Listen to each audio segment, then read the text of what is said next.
Danny, you were more than okay.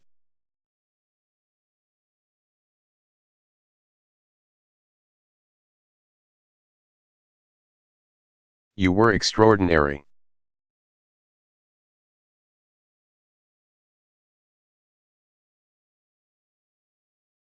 It's been mentioned that Danny ended his convention speech in Chicago in 1968 with the word, aloha.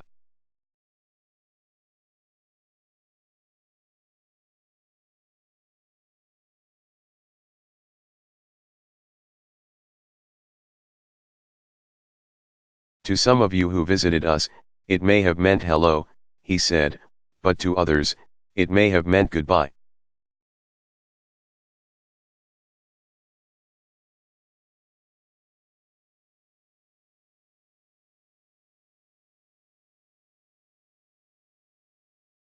Those of us who've been privileged to live in Hawaii understand aloha means I love you.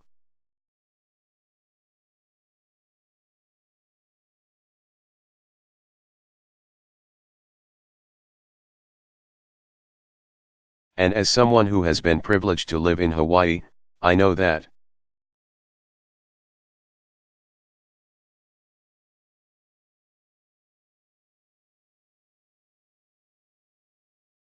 He embodied the very best of that spirit, the very best of aloha.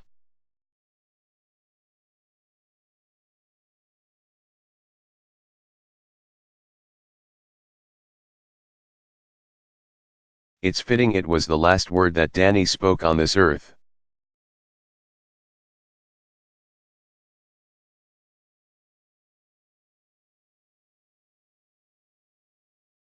He may have been saying goodbye to us.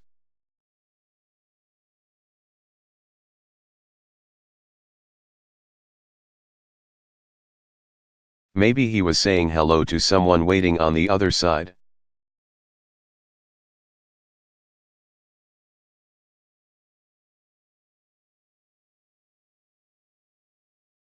But it was a final expression most of all of his love for the family and friends that he cared so much about.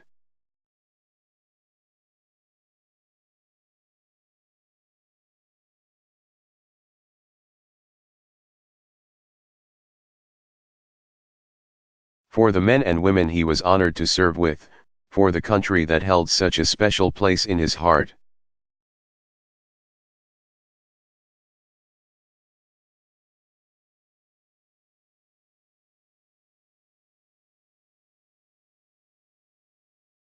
And so we remember a man who inspired all of us with his courage, and moved us with his compassion.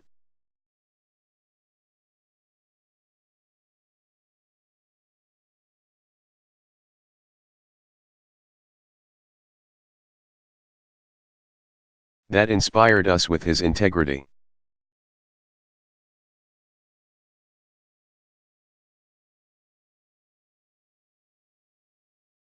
And who taught so many of us, including a young kid growing up in Hawaii, that America has a place for everyone.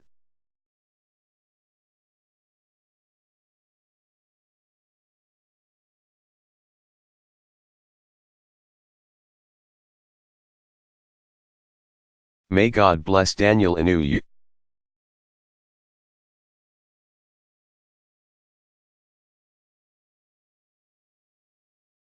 And may God grant us more souls like his.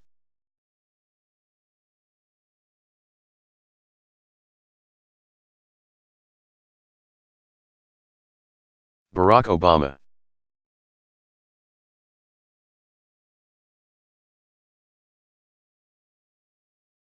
First press conference following presidential re-election.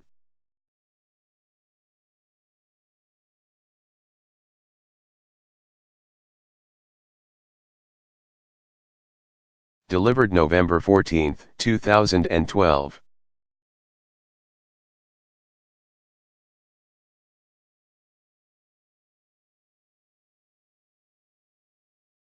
Good afternoon, everybody.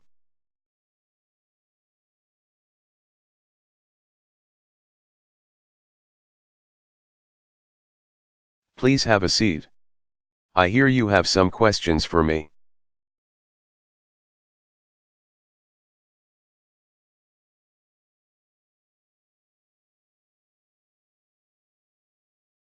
but let me just make a few remarks at the top, and then I'll open it up.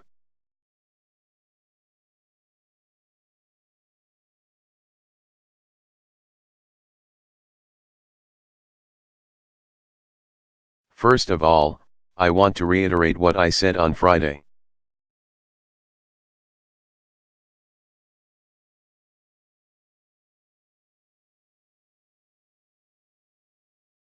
Right now, our economy is still recovering from a very deep and damaging crisis.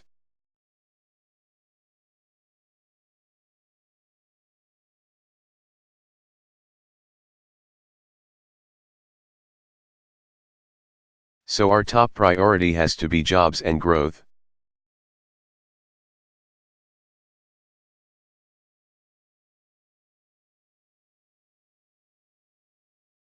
We've got to build on the progress that we've made.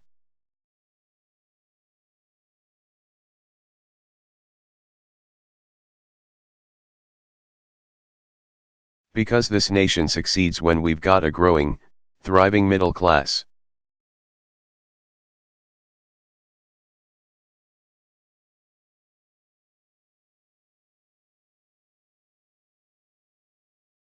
And that's the idea at the core of the plan that I talked about on the campaign trail over the last year.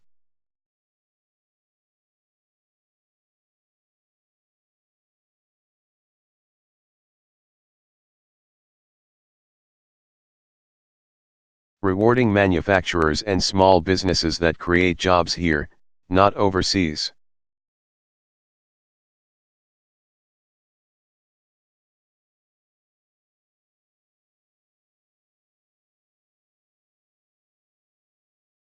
Providing more Americans the chance to earn the skills that businesses are looking for right now.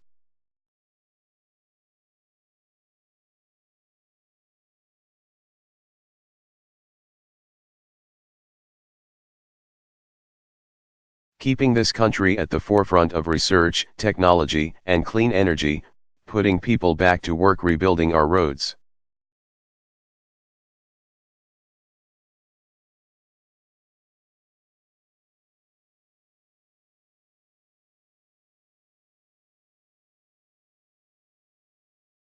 Our bridges, and our schools, and reducing our deficit in a balanced and responsible way.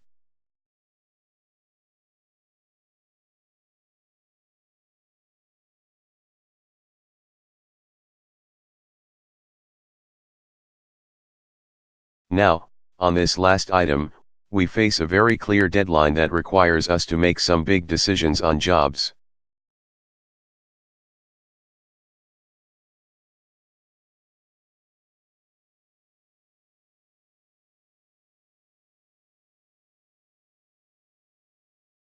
Taxes and deficits by the end of the year.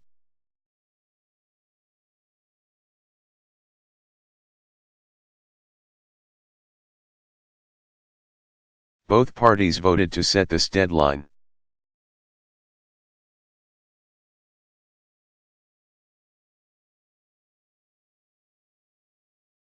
And I believe that both parties can work together to make these decisions in a balanced and responsible way.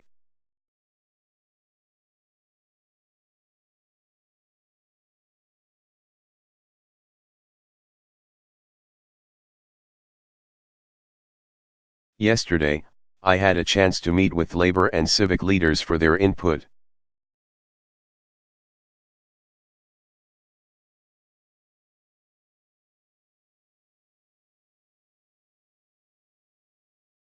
Today, I'm meeting with CEOs of some of America's largest companies.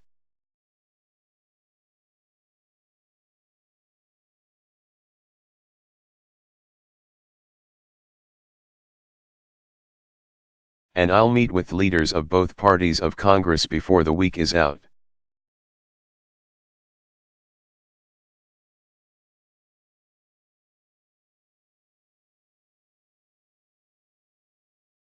Because there's only one way to solve these challenges, and that is to do it together.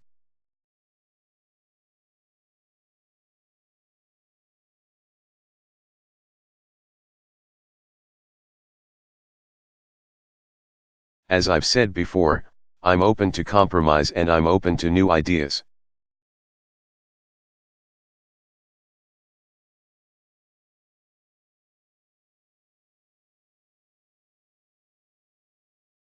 And I've been encouraged over the past week to hear Republican after Republican agree on the need for more revenue.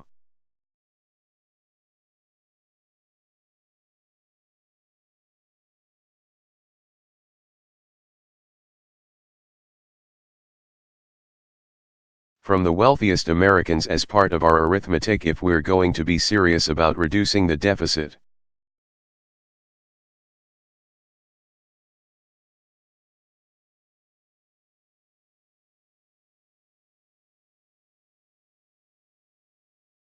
Because when it comes to taxes, there are two pathways available. Option 1, if Congress fails to act by the end of the year.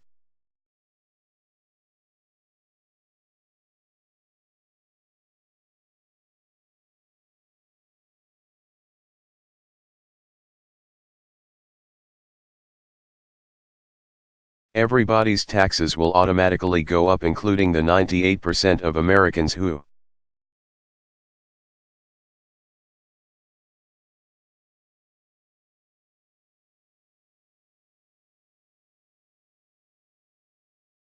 make less than $250,000 a year, and the 97% of small businesses who earn less than $250,000 a year.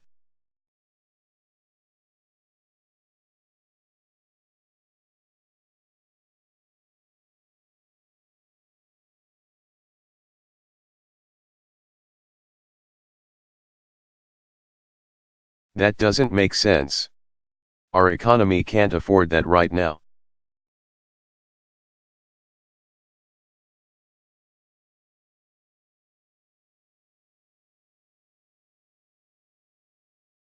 Certainly no middle-class family can afford that right now.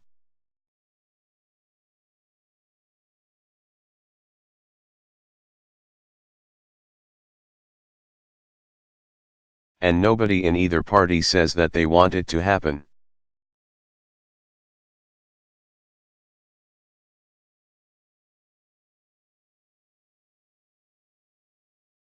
The other option is to pass a law right now that would prevent any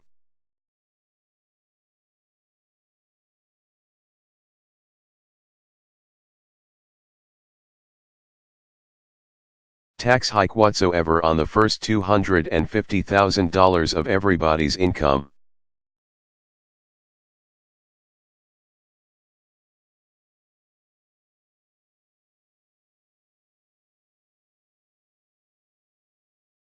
And by the way, that means every American, including the wealthiest Americans, get a tax cut.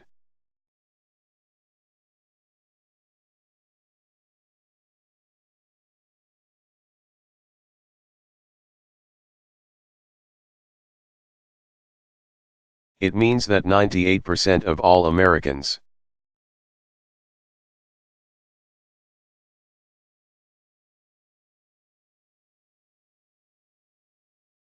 and 97% of all small businesses won't see their taxes go up a single dime.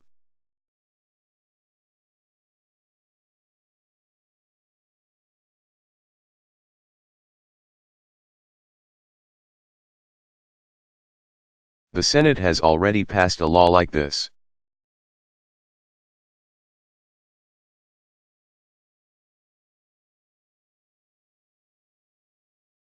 Democrats in the House are ready to pass a law like this.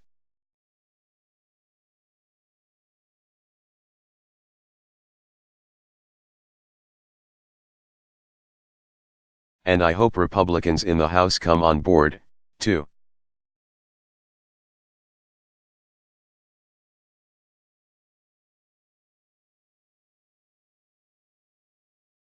We should not hold the middle class hostage while we debate tax cuts for the wealthy.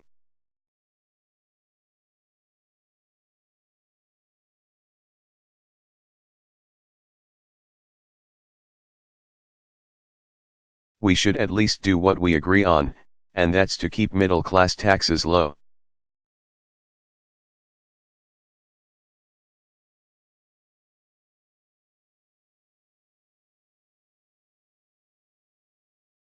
And I'll bring everyone in to sign it right away so we can give folks some certainty before the holiday season.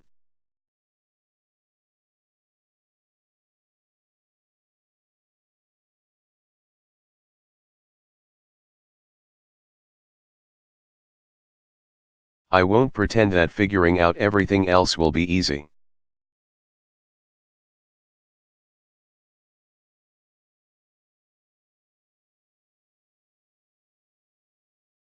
But I'm confident we can do it, and I know we have to.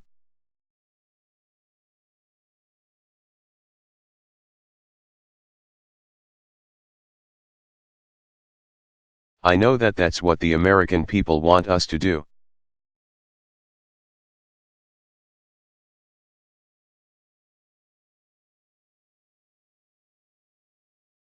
That was the very clear message from the election last week.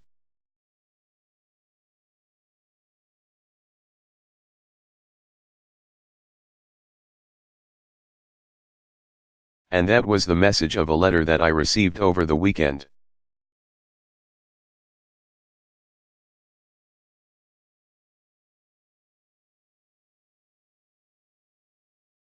It came from a man in Tennessee who began by writing that he didn't vote for me, which is okay.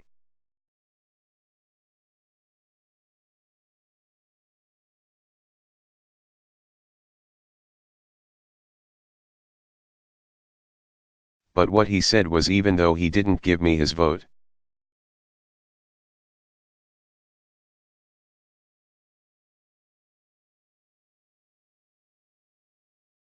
he's giving me his support to move this country forward.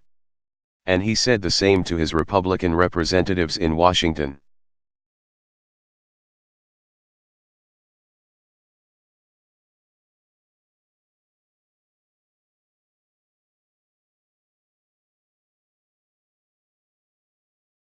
He said that he'll back each of us, regardless of party.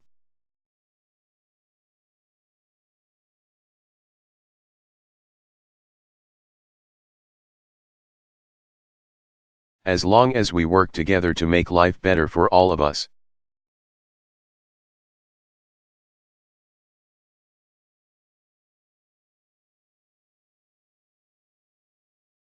And he made it clear that if we don't make enough progress, he'll be back in touch.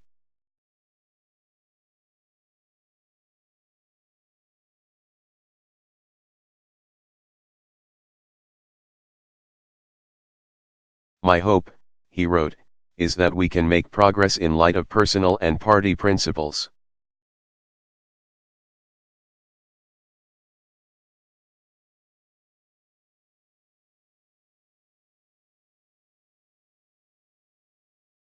Special interest groups, and years of business as usual.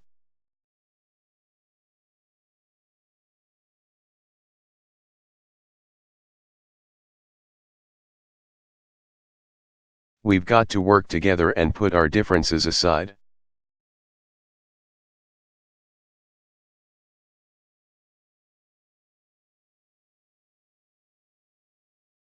I couldn't say it better myself.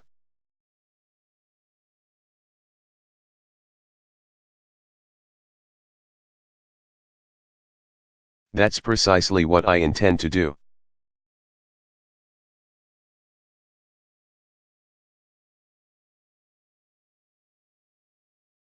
And with that, let me open it up for your questions.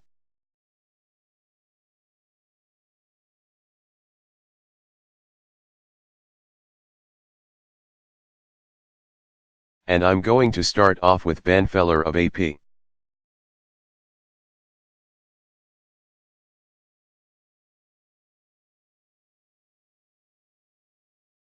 Question, thank you, MR.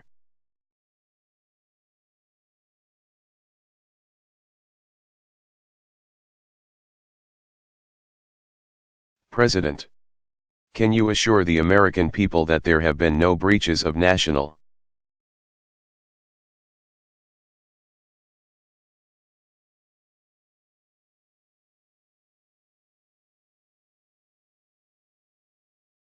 security or classified information in the scandal involving Generals Petraeus and Allen?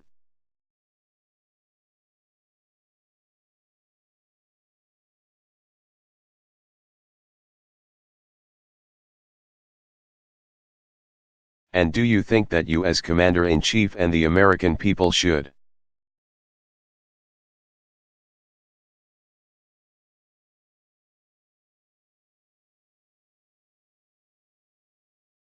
have been told that the CIA chief was under investigation before the election?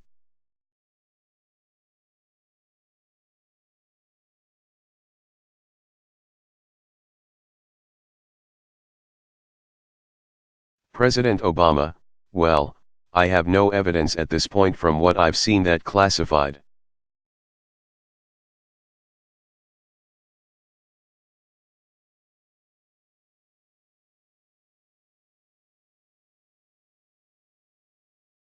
Information was disclosed that in any way would have had a negative impact on our national security.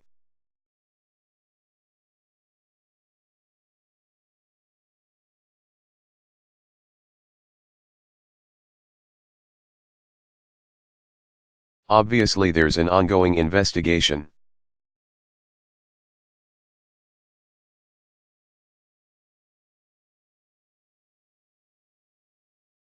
I don't want to comment on the specifics of the investigation.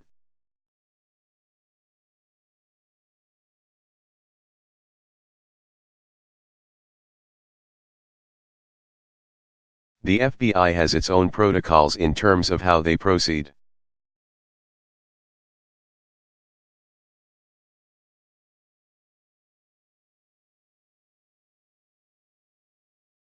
And I'm going to let Director Mueller and others examine those protocols and make some statements to the public generally.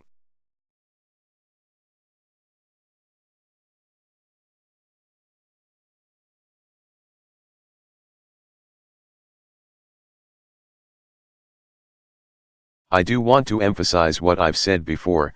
General Petraeus had an extraordinary career.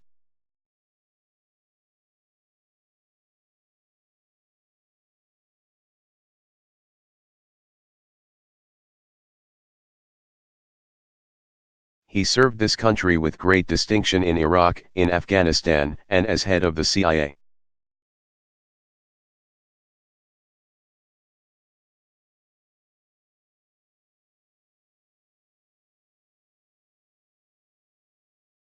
By his own assessment, he did not meet the standards that he felt were necessary as the director of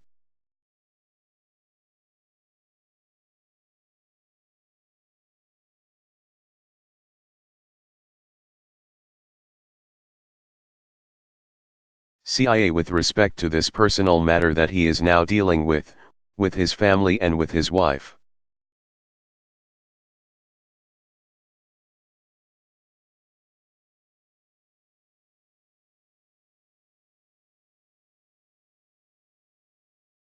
And it's on that basis that he tendered his resignation, and it's on that basis that I accepted it.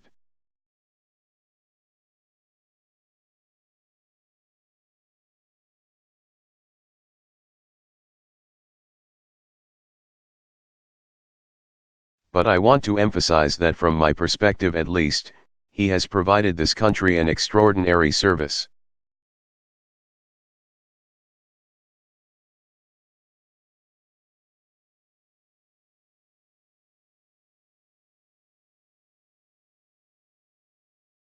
We are safer because of the work that Dave Petraeus has done.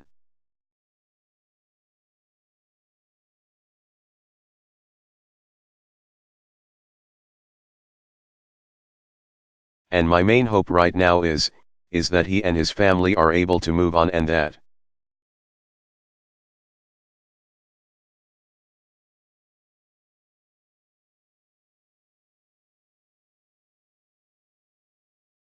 this ends up being a single side note on what has otherwise been an extraordinary career.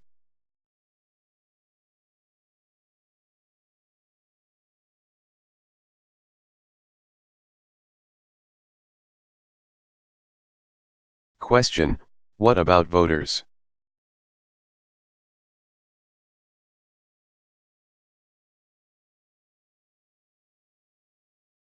Did they deserve to know?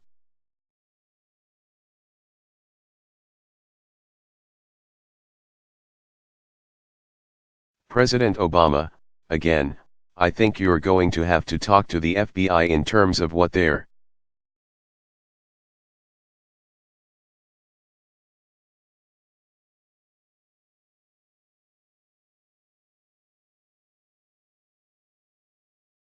general protocols are when it comes to what started off as a potential criminal investigation.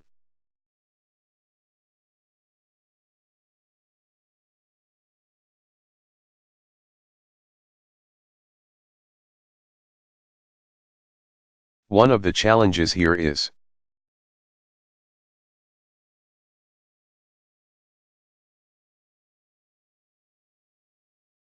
that we're not supposed to meddle in criminal investigations, and that's been our practice.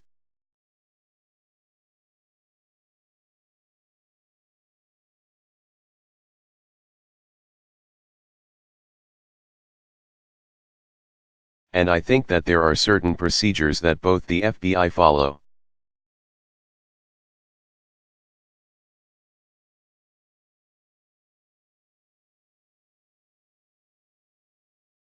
Or DOJ follow, when they're involved in these investigations.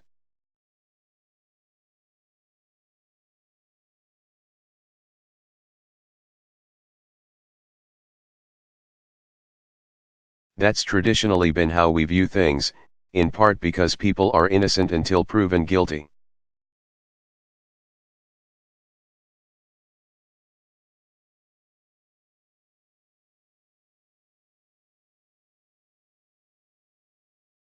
And we want to make sure that we don't prejudge these kinds of situations.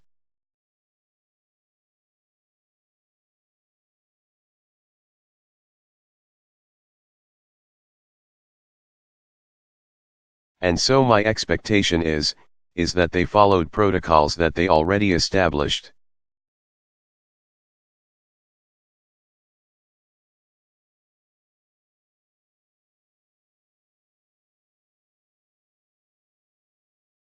Jessica Yellen.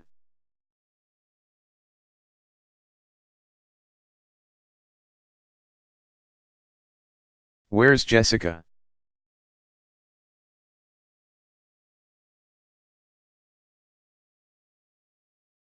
Question, Mr.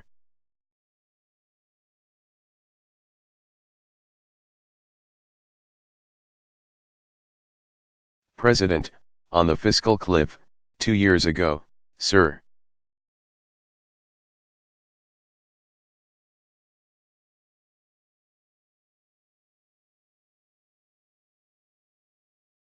You said that you wouldn't extend the Bush-era tax cuts, but at the end of the day, you did.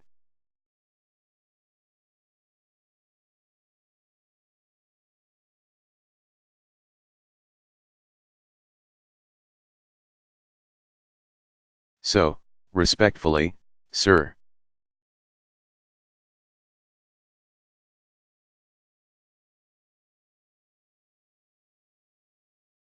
Why should the American people and the Republicans believe that you won't cave again this time?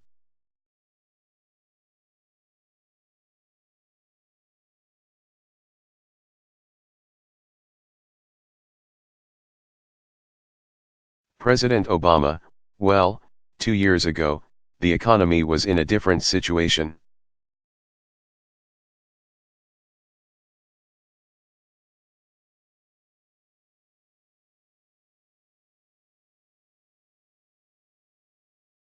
We were still very much in the early parts of recovering.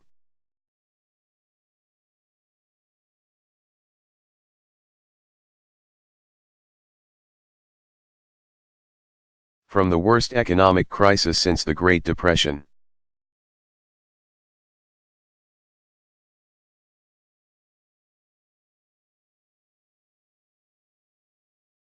And ultimately, we came together not only to extend the Bush tax cuts,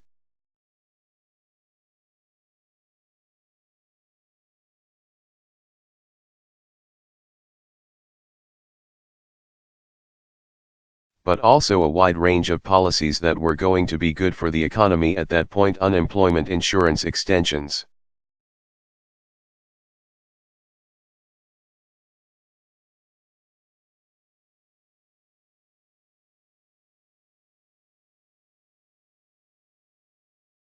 payroll tax extension, all of which made a difference, and is part of the reason why what we've seen now is